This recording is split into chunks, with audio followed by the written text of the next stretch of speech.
The frost still clung to the earth that morning, shimmering like a veil of silver across the wide silence of the land, and the breath of the world felt sharp enough to cut the lungs.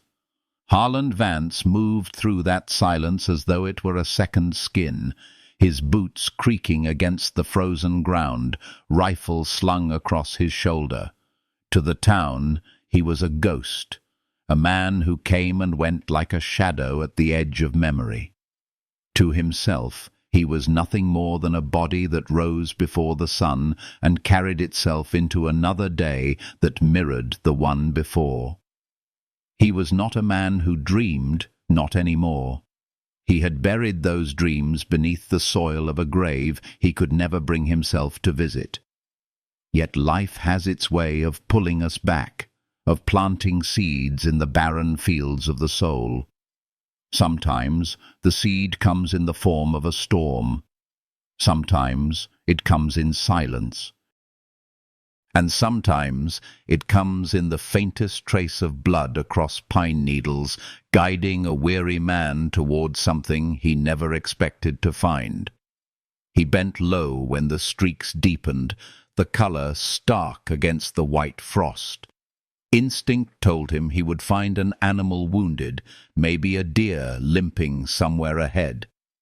His body tensed the way it always had during hunts, every muscle wired, every sense awake. But what waited for him in the clearing was no animal. It was a woman, half hidden under broken pine boughs, torn deerskin clinging to her frame, bruises painted across her skin like cruel signatures of pain. She lay so still, he thought she might already belong to death. But then her chest rose, thin, shallow, trembling like a candle flame in wind. Her eyes opened, dark as midnight earth, steady and defiant even in weakness, and the weight of that gaze struck him harder than any bullet. He froze, caught between old war-born hatred and something far older, far deeper, the recognition of another soul refusing to surrender. The rifle weighed heavy in his hands. His breath burned. Memories of raids, fire, and blood screamed for him to turn away, to harden. Yet he saw the rope burns etched into her wrists, saw the defilement written in bruises, and for the first time in years, anger rose in him not as a soldier, but as a man who could not bear injustice left to rot in silence. He cursed under his breath, a sound rough and low, then slid the rifle behind his shoulder. His arms slipped beneath her, lifting her as though she were lighter than the grief that had lived in his chest for so long.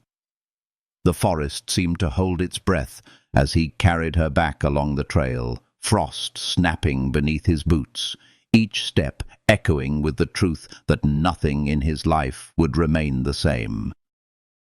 He had thought his cabin was a fortress of solitude, a place where nothing new could enter. Yet, with every breath that warmed against his neck, every faint beat of her heart against his chest, he knew that fate had decided otherwise. The cabin appeared as the sun broke through branches, its smoke rising in pale ribbons into the morning sky. He should have felt relief at the sight, but instead he felt a strange unease, as though he were crossing an unseen threshold. Inside, the fire still breathed from the embers he had banked, waiting for him. He laid her down upon his narrow bed, the quilt drawn gently across her broken frame. Her eyes, still suspicious, still searching, followed his every move, as though she dared him to betray her trust.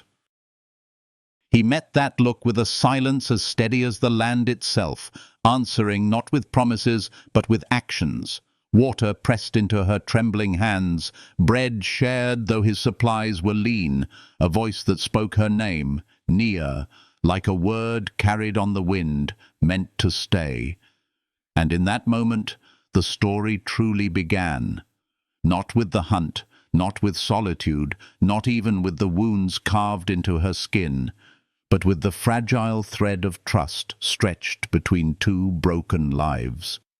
It was a thread neither of them had asked for, yet it hummed with a quiet power, the kind that heals, the kind that restores, the kind that reminds us that even in the coldest dawns, love can carve its way through frost. Their silence filled the cabin like a prayer, heavy yet alive, a silence that promised danger and salvation in equal measure. For Harland had not brought home meat from his hunt that day. He had brought home a storm cloaked in the body of a woman, and she would change every rhythm of his days from that moment forward. And if these words touch something deep within you, if this fragile flame of story brings warmth to your soul or healing to your heart, let it linger with you. Share your thoughts below. Let your voice be part of this journey. And if you feel the pull of the tale, like a spark calling for more, remember to like, to subscribe, to walk with us through the chapters yet to come. For this is only the beginning, and the path ahead is filled with fire, with tenderness, and with love waiting to bloom. The first night with her beneath his roof was not like the nights Harland had known before. The cabin, usually swallowed in silence, felt alive with the weight of her shallow breaths, each fragile rise and fall tugging him closer to an awareness he had long buried. He sat by the fire, its glow licking across the log walls, casting shadows that seemed to move with thoughts he could not silence. He had told himself he was only buying her time, only letting her breathe until the sun broke again. But the truth gnawed at him. This woman was no accident. She was a turning. She was the moment life whispered, "Your solitude has ended." He rose often through the dark hours, each time thinking she might not last until morning. Her lips were cracked, her skin pale beneath bruises that spoke of chains, of cruelty, of men who had stripped her of dignity, but not her spirit. When her eyes opened once in the dim firelight, they locked on him with such clarity he felt pierced. She did not thank him, nor plead. She simply looked, and in that gaze was a storm, a question, and a defiance he could not ignore. He brought water to her lips, steadying the cup against trembling hands, and though a few drops spilled down her chin, she swallowed greedily, desperate to cling to life. That hunger, that refusal to release her hold, lit something in him like a long-dead ember sparking to flame. As dawn broke, painting the world outside in pale gold, he watched her from the chair by the door. The quilt covered her torn dress, but he could still see the marks on her wrists where ropes had bitten deep. He had seen wounds like that on soldiers taken captive, men broken by war, but never on a woman. His chest tightened with an anger he could not name. Not the sharp hatred of battle, but something quieter, heavier. The ache of knowing another soul had been treated as less than human. He turned away, tending the fire, pretending his hands needed work. Yet every crack of the flames reminded him that she lay there, fragile but alive, bound to him now by a choice he could never take back. When she finally spoke, her voice was halting, the syllables strange in his tongue. One word, Nia. It was her name, nothing more, but it carried the weight of survival, of identity wrestled back from those who would erase it. He answered simply, Harland, and the silence that followed was not empty. It was thick with something unspoken, like a seed planted in winter soil. He fed her bread, breaking it carefully into smaller pieces, and she ate as though each bite was both pain and salvation. He cleaned her wrists with water, wrapped them with cloth, his hands rough but steady, and though she flinched, she did not resist. In her eyes lingered suspicion, but also a flicker of trust, faint as the glow of embers before dawn. The hours stretched, marked by the rhythm of his chores, but nothing was as it had been. He split wood outside, his ears straining for the sound of hooves, his mind circling the risk he had chosen. Men who chained women like her would not let her vanish without searching, and if they came, he knew what it would cost. Yet when he stepped back inside, when he saw her eyes following him from the bed, something steadied within him.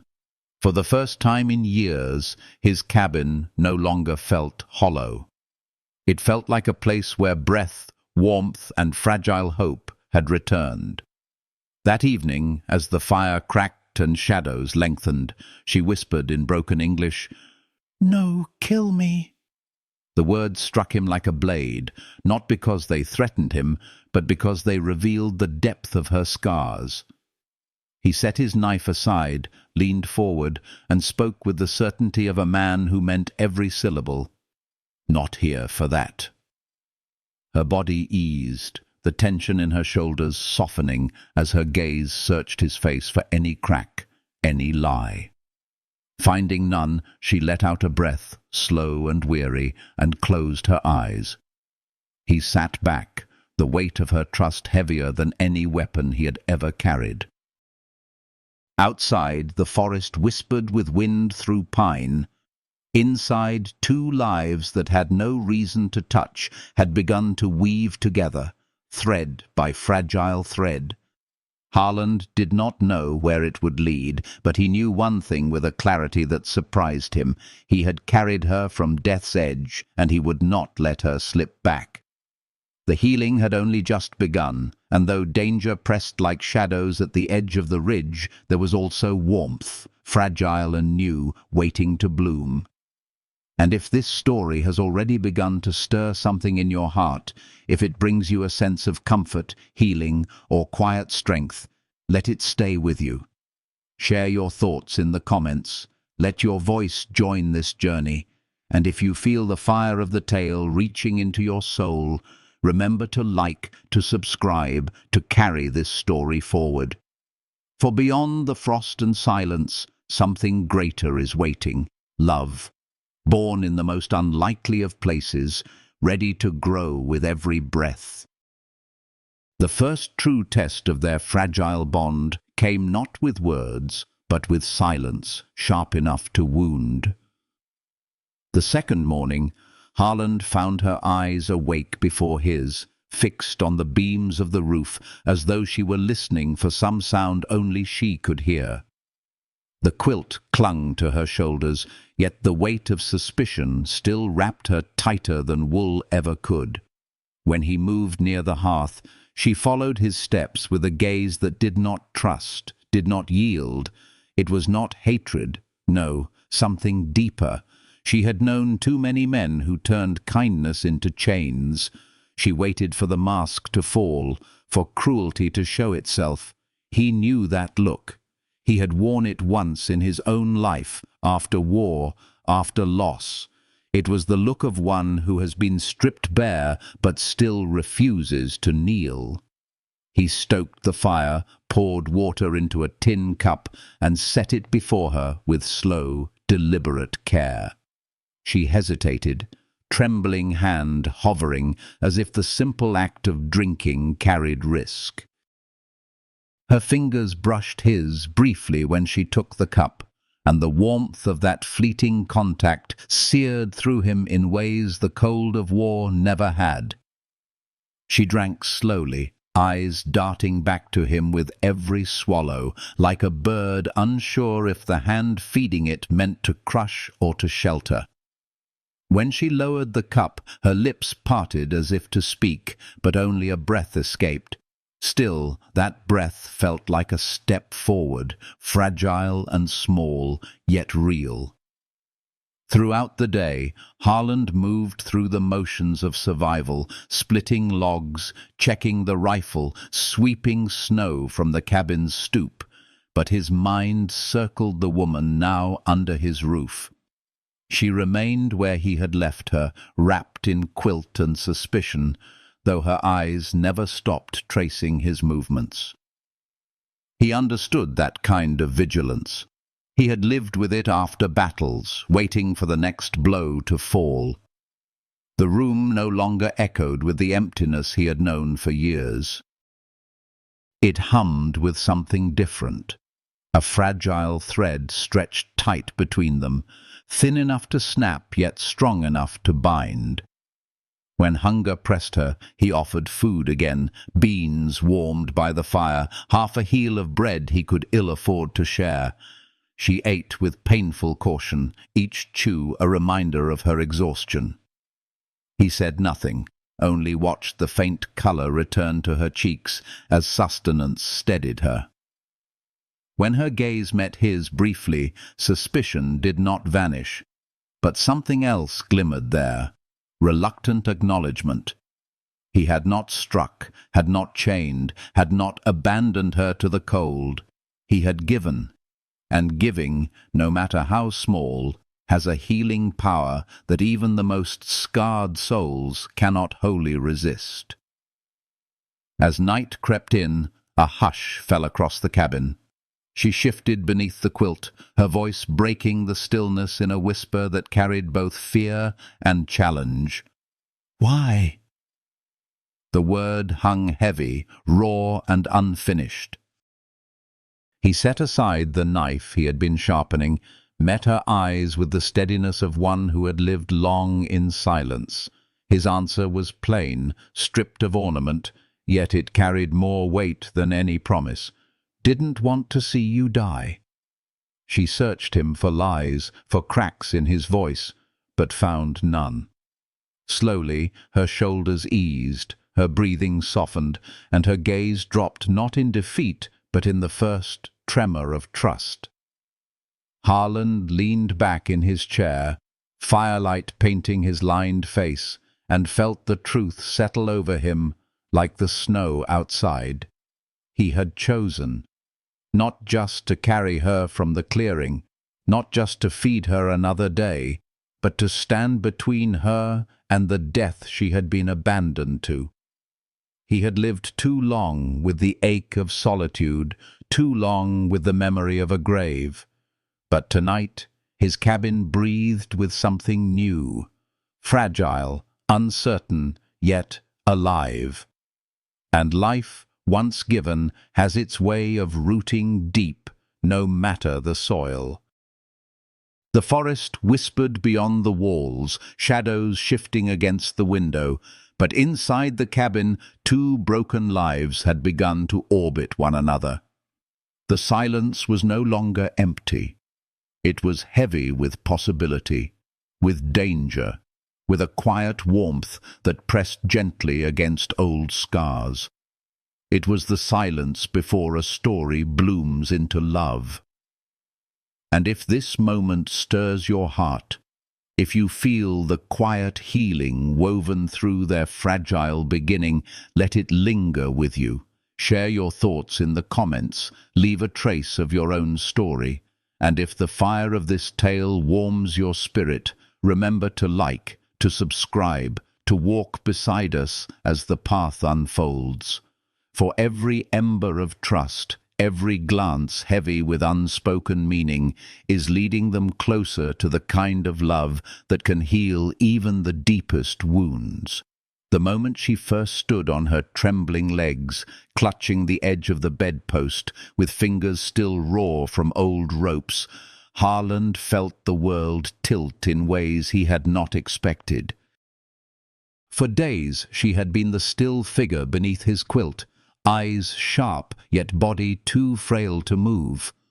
Now, in the dim glow of the fire, she pushed herself upright, her breath ragged, her shoulders taut with effort. He rose instinctively, his hand catching her waist just as her knees faltered.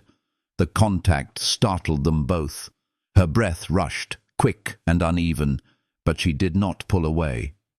Her body leaned against his, small yet strong, carrying both defiance and fragility in one trembling frame. Their eyes locked, grey meeting dark. And in that closeness, silence carried more weight than speech ever could. It was not the silence of suspicion anymore. It was the silence of two people realizing that the wall between them had begun to crack. He guided her gently to the table, steadying her until she sank into the chair, breath heavy but victorious. Her pride was subtle yet unmistakable, shining in the faint lift of her chin as if she had reclaimed a piece of herself. He placed bread and beans before her, and this time she ate without the same hesitation, as though each bite was not simply survival, but a step toward life. She lifted her gaze once, caught his watching her, and did not look away as quickly as before. Trust, fragile as spun glass, had begun to weave its first threads between them. Later, when she attempted the length of the cabin, her legs shaking with every step, he was there again, arms steady as she faltered. The rhythm repeated, her courage testing its boundaries, his presence there to catch her when she stumbled. Each time their hands touched, the air thickened, the world narrowing to the heat of skin against skin, the unspoken recognition that something larger than survival had begun to grow. He did not name it, nor did she. It was too soon for words, but the fire inside the cabin burned brighter each night, not only from the logs he fed into it, but from the invisible warmth that now lingered between them. She began to notice the small things, the way he stoked the fire without glancing at her, the way he sharpened his knife slow and steady, as though patience itself had been carved into his bones. And he began to notice her too, not only the bruises fading along her arms, but the light that sparked in her eyes when she repeated new words he taught her: water, table, fire, corn. Her voice was halting, her accent heavy, yet every attempt carried determination. He spoke little, but she read more in his silence than she could in long speeches. Slowly, the cabin that had been only his began to hum with two presences, two rhythms. She ground corn clumsily while he split wood, her laughter quick and fleeting when she fumbled, his nods short but carrying pride when she succeeded. Nights stretched longer, but the silence had changed. No longer hollow, it was full of firelight, of the faint scrape of her beads on the table, of breaths that carried something steadier than fear. One evening, while he bound her wrists with fresh cloth, she asked softly, "Why help me?" Her eyes searched him with a vulnerability that could have shattered if mishandled. His voice came low, rough with truth. "Didn't want to see you die." The answer was not poetic, not dressed in gentleness, but it was real, and it was enough. She looked at him long, then closed her eyes, her lips parting in something like relief. For the first time since he had carried her out of the clearing, she slept without tension in her shoulders. Harland sat by the fire, his knife untouched, his eyes lingering on her calm face. He knew the world outside his cabin was still dangerous, that men who chained women like her might return, that blood could spill as easily as frost melted. But he also knew he had crossed a threshold no man could step back from. He had invited life into his silence, and with it came risk, but also something far more rare, the possibility of healing, of warmth, of love rising like dawn after a night too long endured.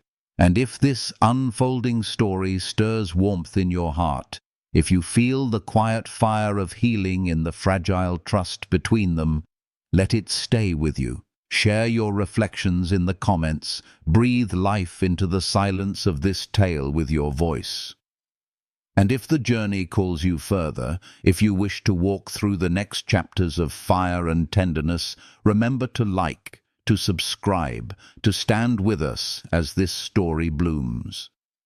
For what began as survival is already turning into something greater, an unspoken promise, a love waiting to rise from the ashes of solitude. It began with the echo of hooves on frozen ground, faint at first, then sharper, a sound that did not belong to the quiet rhythm of their days. Harlan's hand tightened around the rifle where it leaned against the doorframe, his body going still like a predator waiting in tall grass. Nia froze too, her eyes wide, her breath shallow. The weight of memory returned to her face, the shadow of chains, the sound of men who had stolen her freedom. The silence between them carried the same unspoken truth. Danger had come looking. He stepped outside as the riders broke through the tree line, their figures sharp against the pale winter light. 3 men, dust and cruelty in their eyes, the kind of men who thought ownership was their birthright. One called out, mocking in his drawl, demanding what he claimed was theirs. Harlan's jaw tightened, his voice calm, but edged with steel. "Ain't seen anyone." The lie hung heavy in the cold air, yet his stance dared them to push further. Behind him, inside the cabin, the floor creaked faintly.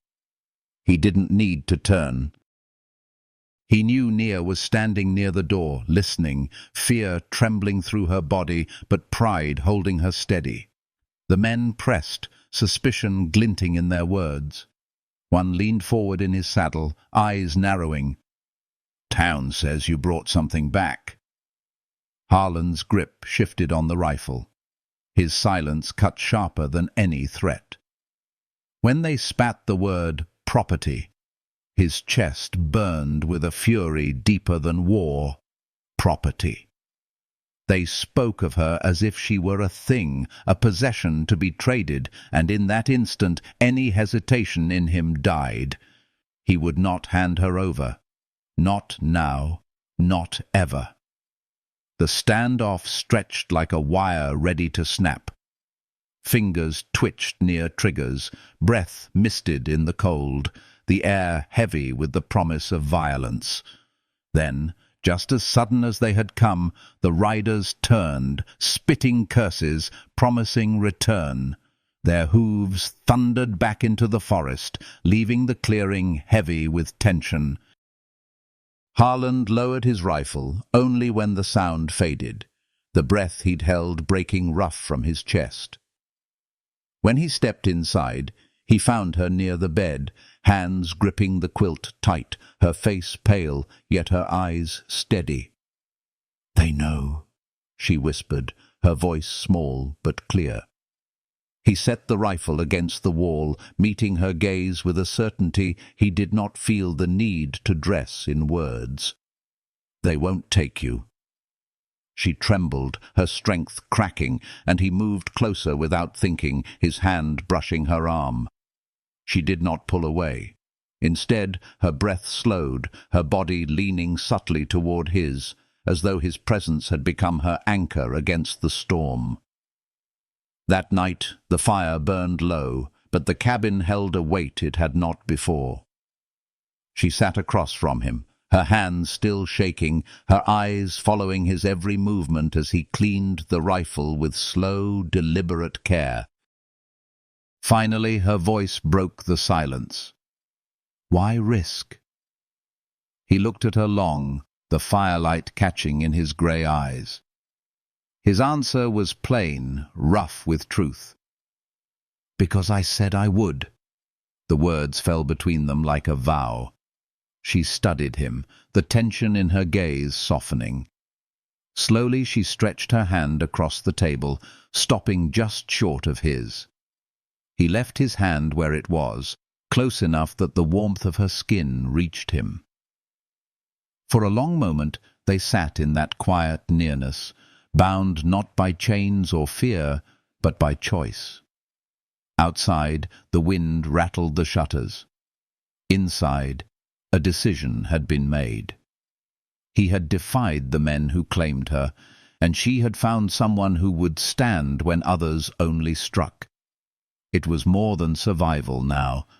It was belonging, fragile and new, but powerful enough to change the shape of both their lives. And if this part of their story stirs something in your soul, if the defiance, the courage, the spark of love against the cold of cruelty touches you, let it linger. Share your reflections in the comments. Let your heart's voice be heard. And if you feel the pull of this journey, if you want to see how love can rise from silence and stand unbroken against the storm, remember to like, to subscribe, to walk with us through the chapters still to come. For this tale is not only about danger, it is about healing, about warmth, about two souls daring to fight for something greater than fear. The morning she asked him to teach her how to hold a rifle, Harland felt a shift inside him, sharp as the crack of a shot across the valley. Until then, she had been content to watch him sharpen blades, split wood, grind corn, her eyes tracing every movement with a quiet hunger to learn. But when she pointed at the Winchester resting against the wall and spoke the words slowly, carefully, "Teach me," he understood this was not about survival alone. It was about dignity, about standing on her own feet again, about refusing to remain a shadow hiding in someone else's protection. He studied her for a long breath, then nodded once, the kind of nod that sealed promises. Tomorrow. That night she slept lighter than usual, as if anticipation itself stirred beneath her ribs. Harland sat in his chair by the fire, rifle across his knees, eyes watching the flames, but his thoughts turned again and again to the truth. He wanted her to be strong not only for her own sake, but because the idea of losing her was already unbearable. He had once lived as though there was nothing left to protect. Now, everything had changed. When dawn painted the world in pale gold, he brought the rifle outside, breath clouding in the crisp air. She followed, wrapped in the shirt he had given her, hair loose, eyes steady with determination. Her hands shook slightly when he placed the weapon into them, the weight foreign but welcome. He corrected her stance, guided her arms, his rough hands brushing her shoulders, adjusting her grip. She stiffened at his touch, then relaxed, trusting the firmness of his voice. "Keep it firm. Breathe slow." She repeated the words, her accent wrapping them in new music, and when the shot rang out, echoing through the trees, she staggered, but did not let go. The bullet struck dirt wide of its mark, yet she lifted her chin, undeterred, again and again, until her arms quivered with strain. And when he finally took the rifle back, her chest heaving, her face bore something he had not seen before: pride unbroken by fear. Through the days that followed, practice became ritual. She aimed, fired, missed, tried again, each attempt steadier than the last. Her determination lit her eyes, her voice gaining strength each time she repeated his words. "Better," he said once, and the faint smile that crossed her lips warmed him deeper than the fire ever could.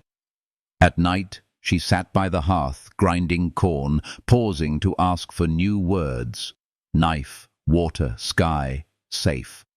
And sometimes she taught him her own language in return, syllables soft and ancient, carrying weight he could not grasp, but carried with him anyway. Their communication was no longer only survival, it was weaving, thread by thread, a bond stitched from trust and shared struggle. But not all silences were gentle. One evening, while he mended a leather strap, she touched the fading marks on her wrists and whispered, "Men, come back." Her voice trembled, but her eyes held firm. "If come, you die too." He set the strap aside, leaned forward, his voice flat but iron. "If they come, they'll find I'm not easy to take down." She studied him long, her gaze heavy with both fear and something more tender, then gave a slow nod. That night, when the fire dimmed, she whispered in her own tongue, words he did not understand, but her tone was softer than before, carrying the weight of hope. Harland knew then that what bound them was no longer chance. He had carried her from death, but now she was carrying him into life again. The cabin was no longer only his, no longer a shelter built against silence and memory. It had become theirs, a fragile world of firelight, shared meals, and words spoken across the chasm of two broken pasts. He could feel it with every glance, every brush of her hand against his. Every night her breathing filled the hollow space beside the fire. And if this story reaches into your heart, if you feel the quiet healing in their growing bond, let it linger in your soul like the warmth of embers on a winter night. Share your voice in the comments, let your thoughts flow, and if the journey brings you peace, strength, or inspiration, remember to like, to subscribe, to walk further with us. For the path ahead is not only danger and defiance, it is the steady unfolding of love, rising in the midst of scars, ready to light the dark with something unbreakable. The second time the riders came, there was no mistaking their intent. The sound of hooves tore through the clearing like thunder rolling over the earth, louder, closer, angrier than before. Harland dropped his hammer where he had been mending the corral, his hand reaching for the rifle with the instinct of a man who had lived through ambushes and war. Naya was beside him before he spoke, her fingers curling around the small pistol he had let her practice with inside the cabin. Their eyes met, his grey steady as stone, hers dark, unflinching though her hand trembled. No words were needed. They would face this together. 3 men rode into view, the same faces as before, but this time hardened, shadows of cruelty written deeper across their eyes. They pulled their horses short in the clearing, dust swirling, voices sharp as blades. "We gave you a chance," the leader snarled, his gaze cutting from Harland to the faint outline of Nia at his side. "She ain't yours to keep.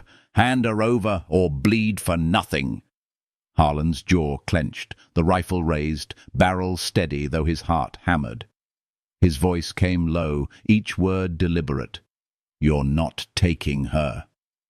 Naya stepped forward then, her pistol gripped in both hands, her body taut but her gaze unwavering. For the first time she answered them herself. Her words, though broken, carried the strength of someone who had been forged in fire. "I belong here." The men shifted in their saddles, surprise flashing before anger swallowed it.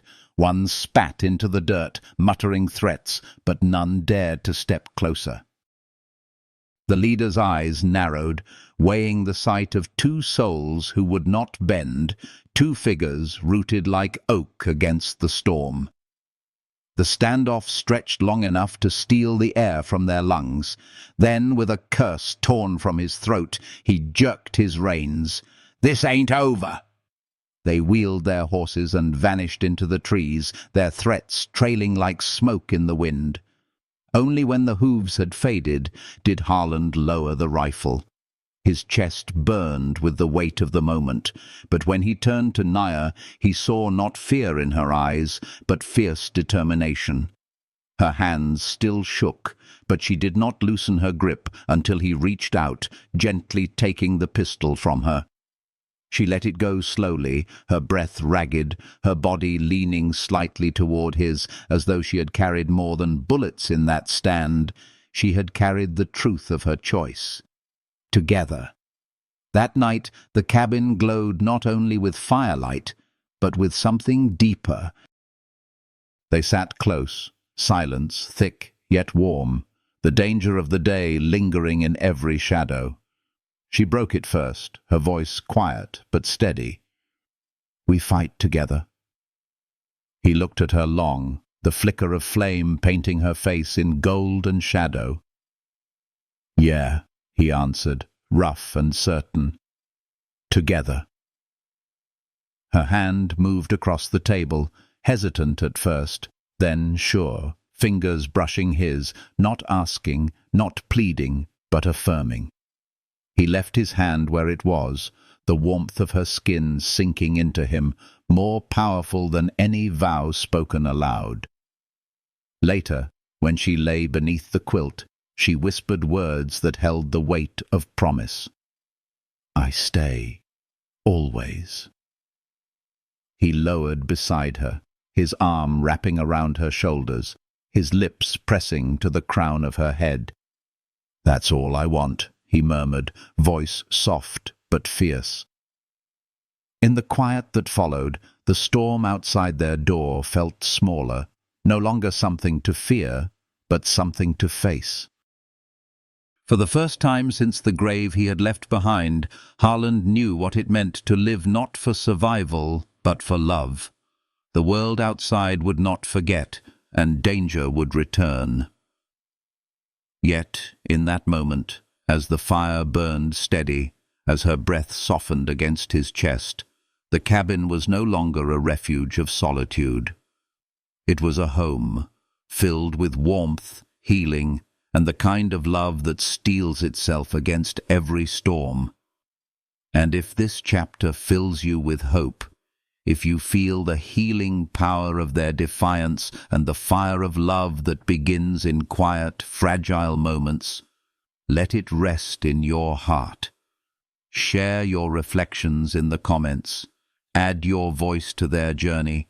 And if the story moves you, remember to like, to subscribe, to stay with us as the path unfolds.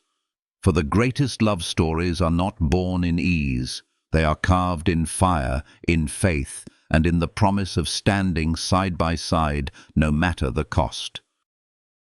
Summer came slowly, as though the earth itself wished to linger in the fragile peace they had carved from silence and storms.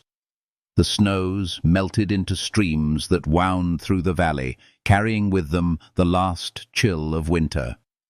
Pines released their resin into the warm air, and the cabin that once stood as Harland's solitary fortress now breathed with a different rhythm. Two voices, two sets of hands, two shadows moving as one beneath the light of dawn and the glow of firelight at dusk.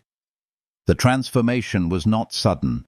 It was woven day by day, gesture by gesture, until the space around them no longer felt haunted by the weight of loneliness, but filled instead with belonging. Nia moved with new strength now. The bruises had faded. Her body no longer bowed beneath exhaustion, and each step she took seemed to reclaim another piece of her soul. She no longer flinched when reaching for the rifle, no longer hesitated to walk the length of the clearing with her gaze steady on the tree line. When she ground corn, her hands moved with surety. When she carried water, her shoulders no longer trembled under its weight. Harland watched her quietly, his pride hidden in short nods, in the steady way he handed her tools, in the silence that spoke louder than words. She had not only survived, she had healed, and in that healing she had remade him too. At first, he noticed the change in the smallest of details, the strip of leather she decorated with beads resting on the shelf beside his tools, her comb placed openly by the basin, her stitching mending his worn shirts with patient, imperfect lines. They were small, almost invisible, yet together they shifted the cabin into something new. It was no longer his alone, it had become theirs.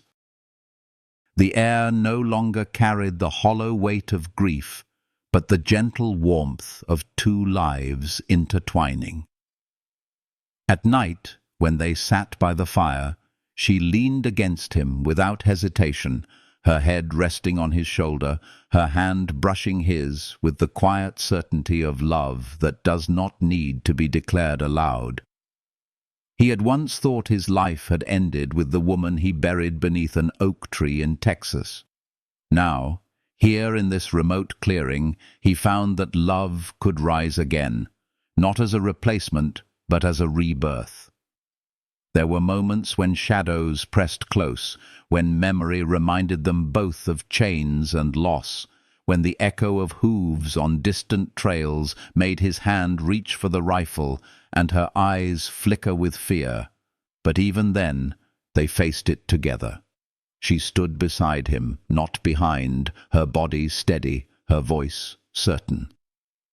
"We fight," she told him once, her English rough but clear, and he believed her. For the bond between them was no longer only survival. It was strength, born of scars turned to armor, of wounds turned to wisdom, of two broken hearts finding wholeness in each other's presence. Their love unfolded not in grand gestures, but in the rhythm of ordinary days. The way her laughter filled the cabin when a stray chicken darted inside and she chased it out with a broom.